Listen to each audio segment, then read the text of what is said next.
ভাই রে ভাই, অনেকে বলতো না বাংলাদেশ পাকিস্তান ভাই ভাই, শুধু ভাই ভাই নয় ভাই, বাংলাদেশের মানুষের মায়ের পেটের ভাই, যার কারণে আজকে এমন একটা খেলা তারা দিল। ঠিক বলেছেন ভাই রে, কত সুন্দর একটা পজিশনের ম্যাচ, পুরো হাতে থাকা একটা ম্যাচ, পাকিস্তান কিভাবে কি করলো। একদম ম্যাচের প্রথম থেকে ভালো খেলতেছিল, কিন্তু তাদের কি যেন হয়ে গেছিল, প্রতিটা ব্যাটসম্যান আসতেছিল এবং বল খাচ্ছিল এবং চলে যাচ্ছিল। মনে হচ্ছিল মাঠে তারা হারার জন্য এসেছিল, ভারতের সাথে হারার জন্য এসেছিল, প্রাণপণ দিয়ে চেষ্টা করে গিয়েছে তারা যেন ভারতের সাথে হারতে পারে।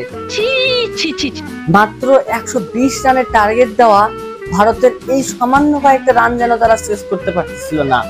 কি হবে কি করলো তারা নিজেও জানে না।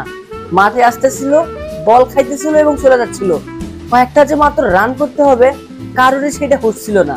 ভাই রে, বাংলাদেশের খেলা দেখলে নাকি অনেকে অজ্ঞান হয়ে যায়, কিন্তু পাকিস্তানের খেলা দেখলে তাহলে কি হবে? পাকিস্তানের খেলা দেখা আর ডাইরেক্ট কোমায় চলে যাওয়া ঠিক একই ব্যাপার। কি একটা কি ম্যাচ তারা করলো ভাই, বাংলাদেশের চাইতেও অধম। দিন দিন যেন তারা বাংলাদেশের মতো গাদা হচ্ছে। ম্যাচের শুরুটা একদম দুর্দান্ত ভাবে করেছিল বাবর রেজওয়ান, কিন্তু কিভাবে কি হয়ে গেল খেলাটা নিজেও জানে না। ম্যাচটা একদম পানিতে ডুবিয়ে ছাড়লো, তারপরেও ম্যাচটা জিততে পারলো না। মাথা নষ্ট। ইউএস এর সাথে পাকিস্তানিরা হারার পর অনেকেই তাদের নিয়ে দুর্নাম করতেছিল, ঠিক সেই সময় একটা স্ট্যাটাস দিলাম, আজকে পাকিস্তান জিতবে, দেখে নিয়েন।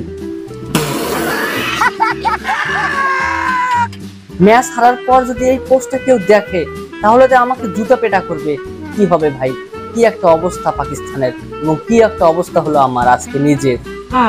মাত্র 120 রানের টার্গেটে এমন একটা অবস্থা দেখতে হবে, এটা কখনো কল্পনাও করি নাই। ম্যাচের শেষে যেটা বুঝলাম, হয়তো আমি নিজে এখনো কোমায় আছি, কিভাবে যে ভিডিও করতেছি এটাও আর আমি জানি না। ভাই রে, বাঁচাও আমারে, আর বাঁচাও পাকিস্তানি টিমের প্রতিটা প্লেয়ার রে। এরা কি খেলা খেলতেছে, এরা দিন দিন বাংলাদেশের চাইতে অদম হইতেছে। সঠিক বলেছেন, আপনার বুদ্ধি ভালো। পাকিস্তানের মিডল অর্ডারের ব্যাটসম্যান গুলো আর বাংলাদেশের ওপেনার গুলো মনে হয় ঠিক একই। মিথ্যা কথা। কখন কিভাবে কি আউট হচ্ছে, চোখের পলকে আউট হচ্ছে, বোঝাই যায় না। ভাই রে ভাই, বাংলাদেশ পাকিস্তান ভাই ভাই, বাংলাদেশ পাকিস্তান ভাই ভাই, এটা কি খেলা দেখলাম ভাই, আর সহ্য হচ্ছে না ভাই। আল্লাহ হাফেজ ভাই, ঘুমাই যাবো এখন।